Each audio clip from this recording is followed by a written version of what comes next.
มาค่ะกินด้านหน้ากับเพวาค่ะกินด้านหน้ากับเพวานะคะอร่อยอร่อยจ้ามากินด้วยกันค่ะแป๊บหนึ่งนะคะมาจ้ะพี่น้องจ๋ากินด้านหน้ากับเพวาจ้ะปรุงเผ็ดๆเลยค่ะใส่พริก2 ช้อนเหมือนเดิมค่ะใส่พริก2 ช้อนนะคะนี่ค่ะมาค่ะมากินกับเพวานะคะสบายดีพี่น้องอีกรอบค่ะมาค่ะมากินด้านหน้ากับเพวานะคะด้านหน้าร้อนๆเลยค่ะเอ้ยขอขาเสร็จก่อนค่ะขอกินก่อนนะคะเผ็ดๆเลยค่ะมาค่ะจดจัดกันเลยค่ะสดหน้าก่อนค่ะซีบก่อนอร่อยค่ะเผ็ดไปบอกคือเก่าค่ะ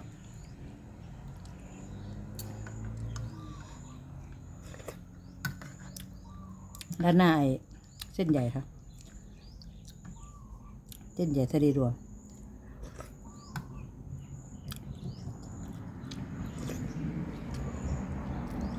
เส้นใหญ่ค่ะ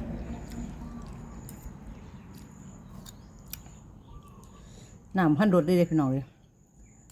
แห้งได้หนิบ่ไรเลยจะเห็ดจะดูอยู่มันไม่มองไป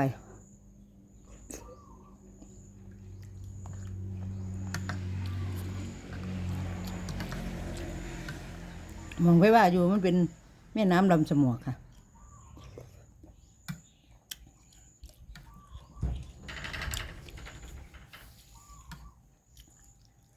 เป็นไง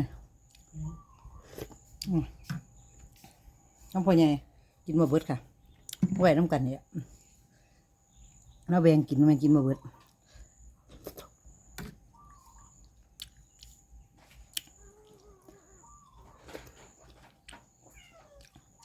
แน่มันเป็นน้ำเต็มเลยทุกคนไปกับยาย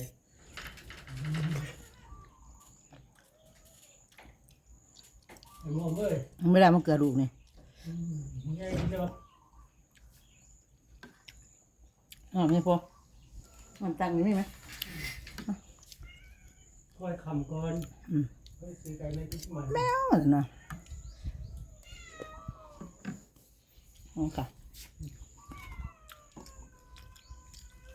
มีอะไร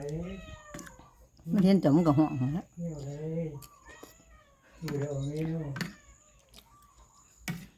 จัดพักมาใส่ก่อนมันก็ใหญ่ไม่ได้เหนียวกว่าห้องไปบ่ายพี่น้องเลยจะเสียพักของเราอันเซนบ่ได้กินได้ดีเซน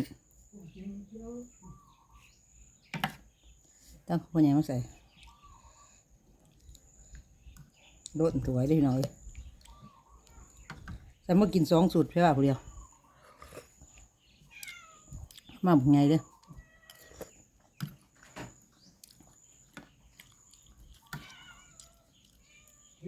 มาค่ะมากินน้ำกัน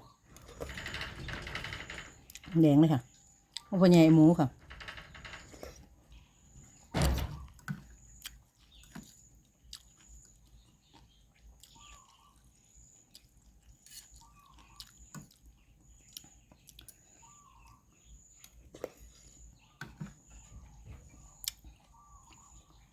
ผักรว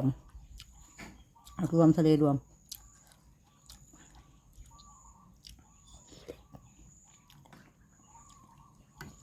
เสียงเลยพี่น้องเลย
ผักน้ำปลาใหญ่มาใส่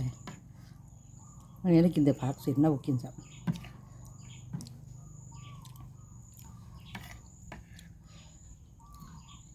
หมูกับบ่กินในดอกไปหน่อยว่าไงนะบ่กินหมูกินอยู่แต่ว่ามันเลิกแล้วนะ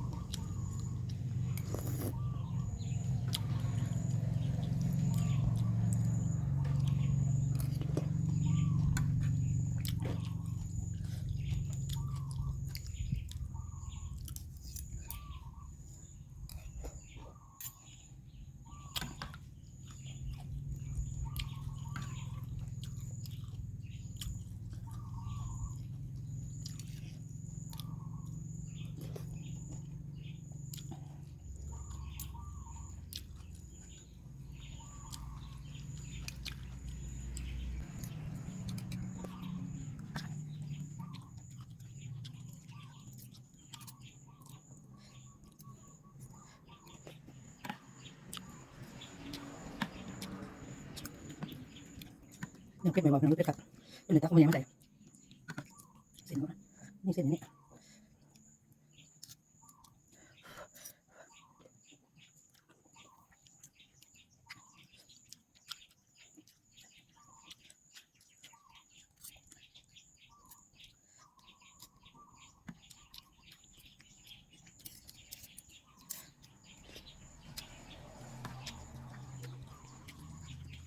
น้ำมันกลมกับน้อยไปเนี่ยโอ้ดัดพี่ใหม่ไปคิดหนักกว่าปีนี้น้ำกลมกับ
พวกนี้ใส่น้ำกันเบิดมาเป็นไรของ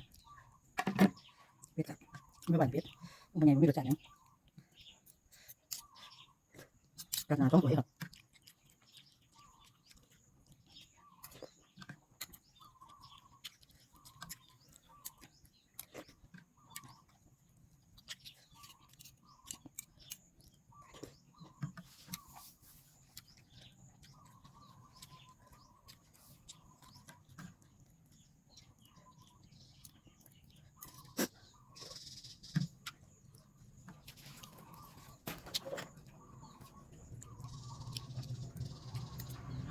จะลงมาใส่อันดินหนักไหมน่าตัวไอ้ไก่ดินเนาะน่าไปมันด่วนมันก่อนดิเนาะมันสองหลอดมันมันไม่บ้านมันเป็นเนื้อเลยมันก่อนมันเป็นอะไรมันเป็นเองกระทะเลย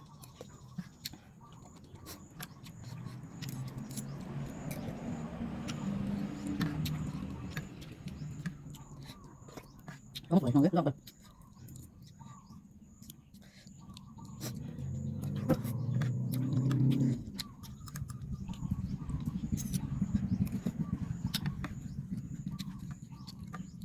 ไม่ดูได้ไหมไม่รู้ไม่ได้นำตัว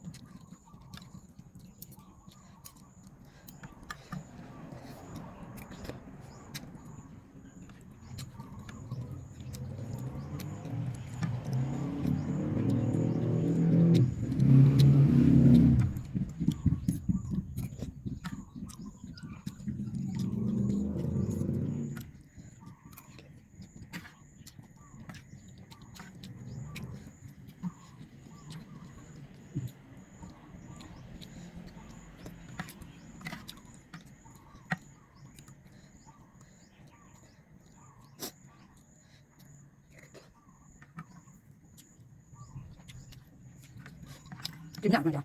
ว่ากินในเพื่อนมีเขาตัวเพื่อนกันจ้ะบ๊ายบายจ้ะจุ๊บๆนะคะ